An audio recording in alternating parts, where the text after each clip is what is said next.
If you're planning on visiting the southern coast of Portugal, known as the Algarve, and not quite sure where to visit, this video is for you. We spent 3 weeks in the Algarve and visited a couple of the different towns and have some insights to share with you about our favorite and not so favorite places.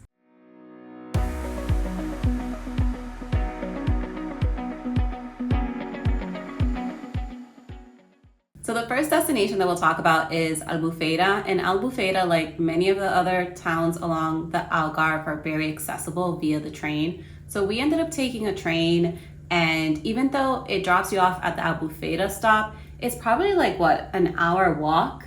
I don't know, because we didn't do that. It was maybe a 15-minute ride by Uber or taxi, which is definitely the best way to get from the train into downtown. Yeah, and when you get into downtown, like unlike the other cities, at least the ones that we visited, the beach was right there. So you didn't have to take a boat to the beach, or you didn't have to hike to the beach. Like once you get to town center, yes, you walk through this really cool, well, there are many ways to get there, but there was one sort of cool tunnel that you walk through, and then you come out and you're right on the beach.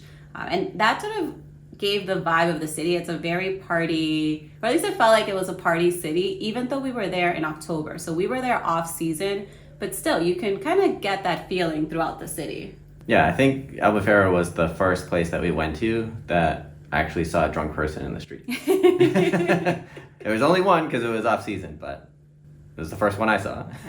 And a lot of the restaurants, people were outside telling us like, hey, come in, have a drink. Like they wanted us to be drunk. That's true. It was also the first place I remember seeing people outside trying to get your business. So people out there trying to attract tourists, trying to convince you to come to their restaurant instead of their neighbor. So there's that sort of competitive vibe for all the tourists that are there. Yeah. But for us, like the main reason that we went was really to see the beautiful sea caves, which are very, very popular. So we did that first thing in the morning. We went to the new marina. At least I'm pretty confident it's the new one. It felt very much like it could be anywhere else in the world, not even the country. Like it just didn't feel as authentic to me. There are restaurants and bars along the boardwalk, which is nice, but it's like a lot of other places that you might have been to with a similar sort of coastal vibe. Yeah, very, very bright buildings. But that's where we ended up taking a boat tour to the caves, the sea caves. And that was really, really fun. That was a highlight for me. That was the one thing I was looking forward to in the Algarve. It wasn't, the Algarve was not a place that I looked forward to the most in Portugal, I think just because everybody talks about it. Yeah. And so that usually pushes it lower on my list. Same. But the coastal tour and the boat tour was really the one thing that I was looking forward to most because the coastline and the rocky coastal cliffs of Portugal is kind of iconic. At least for me, that sort of imagery is something that I don't think you can find many places, and it was something I was really looking forward to. And this boat tour definitely delivered. It was, I don't know, maybe an hour and a half, 2 hours. Yeah.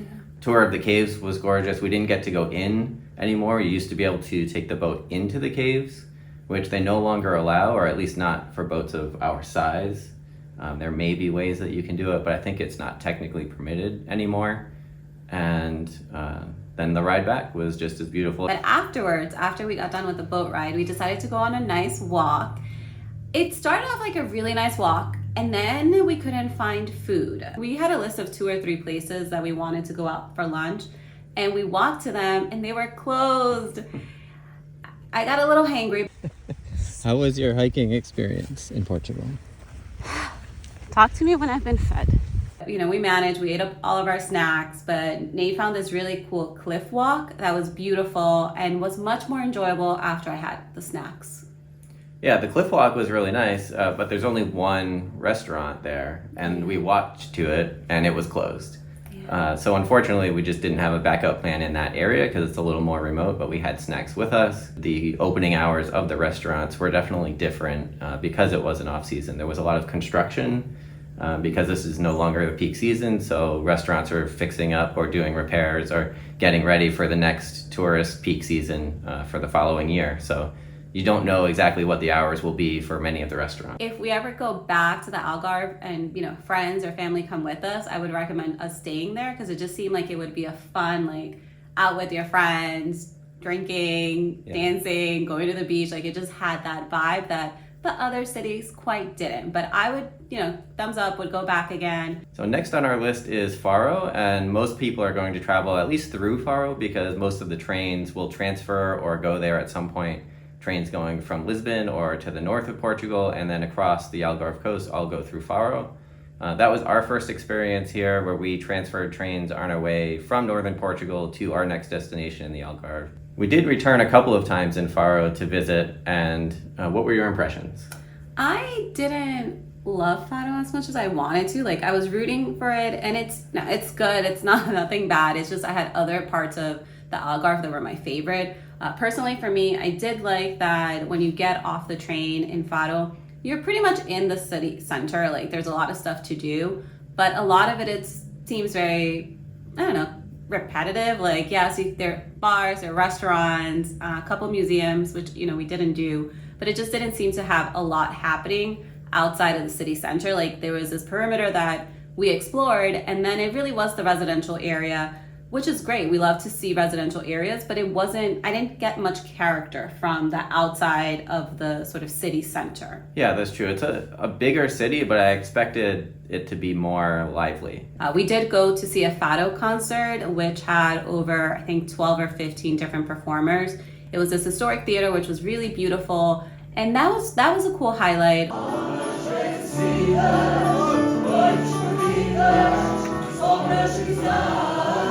We also went to the mall, which I enjoyed, and we went to a brewery, and all of these things were outside of the city center. So, if you search, you can find things to do, but it wasn't as enjoyable for me.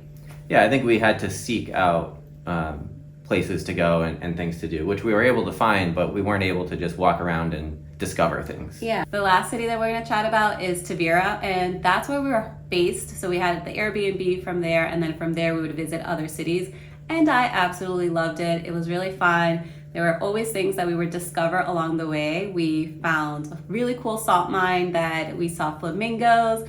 We were part of the audience in a live street race car on a Friday night where the whole city came out and watched.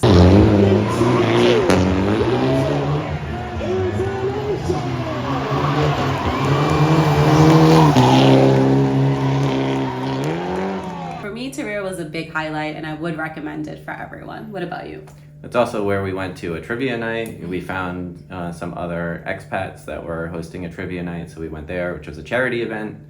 So we just were able to find a few events while being there. That there was also a circus that we did not go to, but it seemed like there was always something happening at least once a week. And then there are different little towns nearby that you can go to. We went to one that was a very, very small fisherman town or fishing town, Santa Lucia, I believe it was. Mm-hmm. I am obsessed. It was so cute. It looked like something out of a movie. It was a tiny little street and then all these beautiful buildings behind it. We saw a man catch a live squid and try to sell it.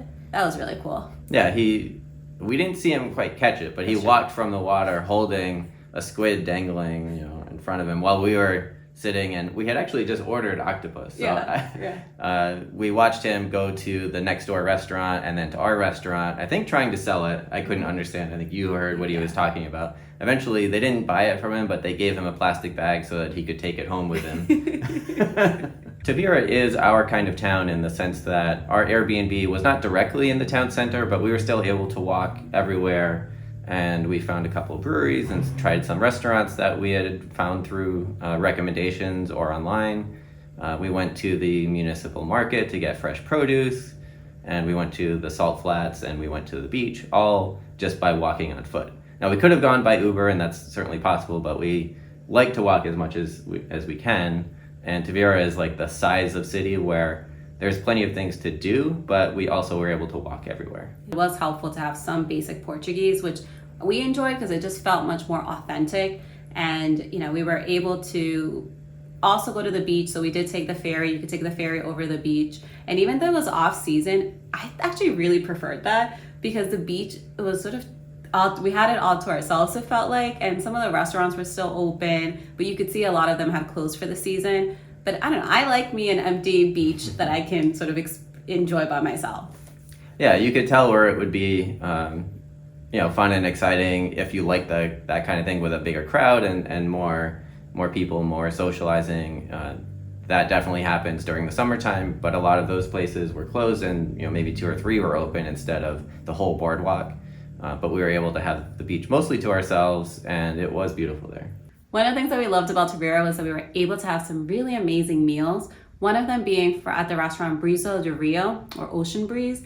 And that one is right in city center. It was so good. It is a cash only place, so make sure you bring some euros. Don't expect to pay with a credit card. They had a particular type of pork that was really delicious. And then I had the dulce de leche dessert, which was amazing. It was like a mousse style, which I've learned is not always the way that dulce de leche is prepared, but that's the way that I like it. It's like a chocolate mousse, except it's basically caramel. Another restaurant that we loved was Tres Palmeiras, and this one was my favorite. I love grilled fish, and this restaurant basically just served grilled fish. They grill it right in front of you, and they serve it with potatoes, French fries, salad. You can get a beer, which we of course did, and it was just the best grilled fish. It is the entire grilled fish, so you have to eat around it, but oh my gosh, it was so delicious, and it was really affordable. And it was my first time eating a whole fish that was grilled and eating around the bones, which you taught me how to do, and I got the hang of it by the end, and the fish was delicious. Yeah. The other restaurant that we really enjoyed was Restaurante Noelia, and this one was in a town. Technically, it's, I think, a part of Tavira, but next to it, or maybe it's a separate town, but it's Cabañas town, and it is located right on the boardwalk. So you get a great little ocean view, great ocean breeze. They have their own wine as well, which is really cool. But it was very much like, I think of it as more upscale experience. They had the fancier white tablecloth, and the food was so... like you could tell it was created by a chef that put a lot of thought into what they were preparing. Yeah, it tasted delicious and it was presented very well. I think they had been given a number of awards locally, and we mentioned they had their own wine, which I don't remember standing out to me, but we're not big wine drinkers, so I can't tell you if it was good or not, but it is something that they offer. Yeah. Even though most people don't think of Tavira when you think of the Algarve, they think of the Albufeira, the Faro, the other bigger places, Lago. We really think people should give it a go. We enjoyed ourselves a lot. We spent 3 weeks there. We were never bored. We always found something to do, whether it was touring an Olive Garden, whether it was going to the local markets, finding different events. There's a lot to do, and the food is really, really good as well. So if Tavira isn't on your list, I highly, highly, highly encourage you to put it on your list. It's definitely one of my favorites that we've visited so far. Wrapping up, I think the Algarve exceeded my expectations. I wasn't sure it was going to be sort of my kind of thing because it's known as being a very beachy, sort of peak tourist summer season destination, and that's not really my style. I'm really glad that we chose to spend most of our time in Tavira because, as we said, it kind of fits our way of living better. Faro would be lower on my list and only go for really specific events or performances like going to the theater. And Albufeira is a place that I would visit again for sure. Like you said, we might do some overnights, or a place where you're really going to get together with friends and maybe go out to some bars and party a little bit. But I don't think I'd want to live there for a long period of time. I'm glad that we chose Tavira as our home base. What do you think? Yeah, no, I love Tavira. That was my favorite one. So same, Tavira's top for me. Albufeira was second, and then Fado was at the bottom of the list. They all had different things, so it really depends on what you're looking for. But I think that's really one of the cool things about the Algarve. Because there are so many different towns, you can find one that fits what your vacation or what your lifestyle will be. But for us, definitely Tavira was a highlight. Well, thanks for joining us for this tour of the Algarve, and don't forget to please subscribe and like the video below, and we'll see you again real soon. I'm trying to get myself in the camera mood. That's why I need that tequila. Go get a shot. Get the wine. I'm talking quietly because I don't want you to use these for bloopers. I will use these in the bloopers. And you mentioned the fish. Did you mention the fish that you grilled at? The grilled fish, that's what I was saying. You did? Oh, I wasn't listening. Oh. I was thinking about what I was going to say. Don't look at me. Just keep smiling.